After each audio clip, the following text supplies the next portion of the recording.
What's going on, guys? So we're out here in downtown Corpus Christi. Ooh, wow, so I don't know if you can see the huge super tanker coming in over there. Got the Black Series hitched up to the F450. If you're not familiar with downtown Corpus Christi, it's pretty cool actually. So that's downtown and that's the water.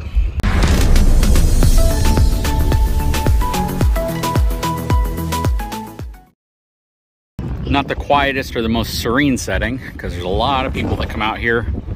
It's lined all the way around. This specific area is called T-Heads, and it's essentially where people come out on the weekend to fish. Actually, people come out all the time to do all sorts of stuff out here, but it is a very, very cool area.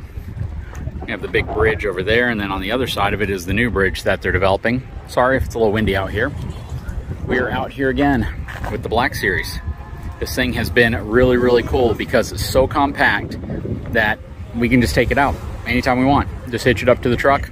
It takes me just a few minutes to get ready and we're out camping, or enjoying it at least. It's super, super cool. And for us, a camper this size is exactly what we would use it for. Just for quick trips out whenever we're trying to, get out, get away, but we don't have time or a schedule to get out for days at a time. So we can set this up here, and then if we want, we could easily move from here to the island or to some other area, to a park, to Lake Corpus Christi, wherever we want.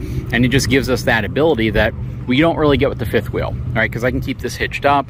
I don't really have to worry about the space because, when we first showed up here, it wasn't quite this packed, but we had plenty of room, and we had room on both the front and back side. So for friends of ours that are meeting us out here, we were easily able to position it where we want. So a lot of folks are gonna say, why get something like this versus an Airstream or versus, some other trailer? The fact is, the ability for us to take this and go just about anywhere with it, regardless of it being the beach, regardless of it being a slightly more, terrain-oriented environment.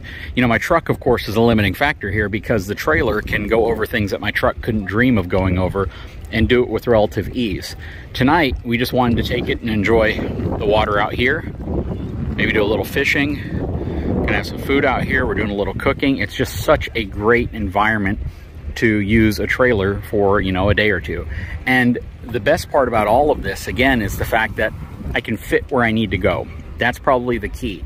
And then the other side of it from a trailer aspect is the fact that you get a very high quality trailer in terms of what it's capable of, where it's capable of going. And you can go from this environment, which I think most people would be very happy to use it in, to a camping environment, to an off-grid environment, to a boondocking environment very quickly without having to deal with, height restraints or width restraints. What I liked about this versus the fifth wheel is our fifth wheel is 8.5 feet wide, which means I have to be careful that even though my truck can fit somewhere, the fifth wheel may not be able to.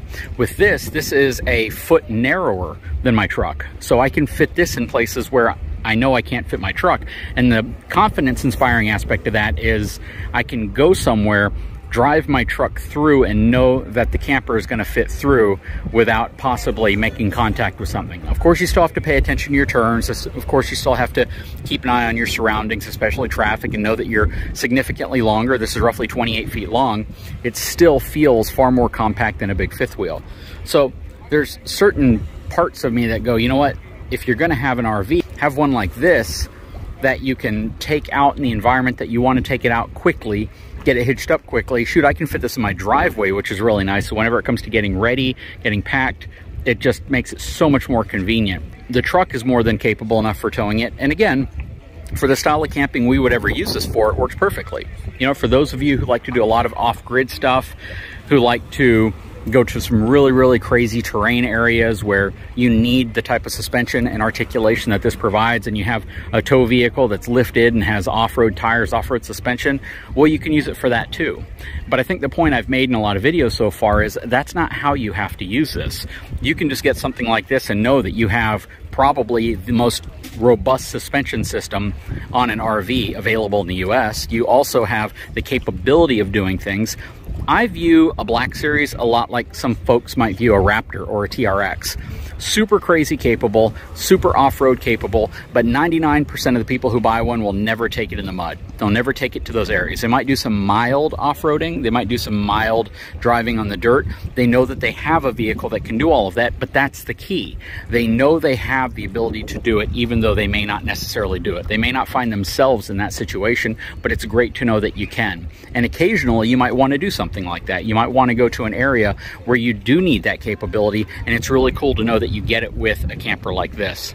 I'm filming all this because this is just absolutely gorgeous at night. It's of course far clearer and crisper during the daytime, but yeah, it's just a beautiful area. It's very nice and serene right here near the water.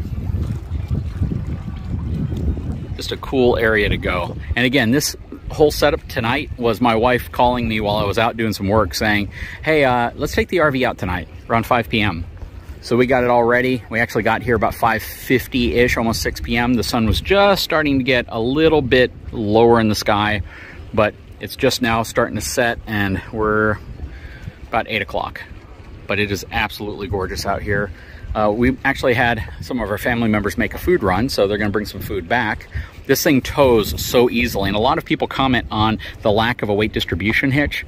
Well, this trailer can't really support your traditional weight distribution. Of course, you can do some modifications. You could put some stuff there to make it happen. But the way it stands is this trailer is at 6,100 pounds dry. When filled with water, when filled with all the things that you might take with you, your camping supplies, full propane tanks and all that, you're probably going to be hovering, I'm going to say close to 7,000, maybe 7,500 pounds. And, you know, some people will really load it up. You put stuff on the back, you really load this thing up, you can probably get upwards of 8,000. Even though the GVWR in this is 10,000 pounds, you do want to make sure you have the right tow vehicle to tow this. I know in Australia and some other countries, folks use Forerunners, Land Cruisers, all sorts of crazy, you know, mid-size vehicles to tow something like this, kind of like that Land Cruiser that's in front of me. But, you know, in my opinion, I don't feel for highway, long distance, heavy wind towing, those are going to be safe here in the States for towing something like this. A lot of times in those other countries, you tend to see shorter trips, but those trips being far more complicated in terms of geography, terrain, and things that you might have to go over. In the US, at least, the challenge we run into oftentimes are interstates and highways that are completely crammed full of other vehicles, a lot of them being semi-trucks, tractors, things that really can create a dangerous situation if you're towing a trailer that is too heavy for your truck that you're using. So, you know, it's not that I oppose somebody towing something like this with an SUV that has the towing capacity to do it. You just have to understand what type of weight you're dealing with and what type of conditions you're going to be driving over. I know a lot of folks from Australia will probably chime in and say that, you know, Australia's pretty much the same size as the US and people can drive all over the place. But I don't know how much of that people do. I'd love to know. If you guys could kind of comment on that, I would love to know what you guys consider, you know, a long trip in Australia. And if you feel comfortable towing something like this with something like that in Australia. So please leave a comment below. That'd be interesting to me. But aside from, you know, lining up the hitch, which has become far easier now that I've figured out that I can kind of manhandle the front of the RV and get the pin to fall into place with a little bit of pushing and shoving, you know, it's not that bad to hitch up. You do have to get out a couple of times just to make sure that clamp piece slides over the poly block right there. But once you've done it a few times, you figured it out, it's not that difficult. The entire hitching process for me now probably takes less than 3 minutes. Not even kidding you, maybe 3 minutes. So it's not that difficult at all.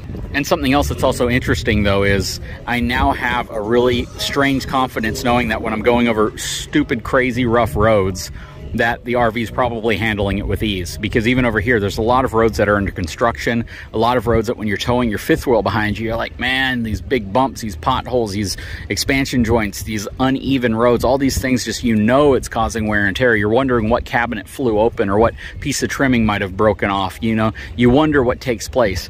But when you have something like this, you almost feel that strange confidence of knowing that, you know, pretty much anything I drive over, the RV is probably handling better than the truck. With 4 shocks per axle set, so essentially you have 2 on each one, so you have 8 shocks on this unit.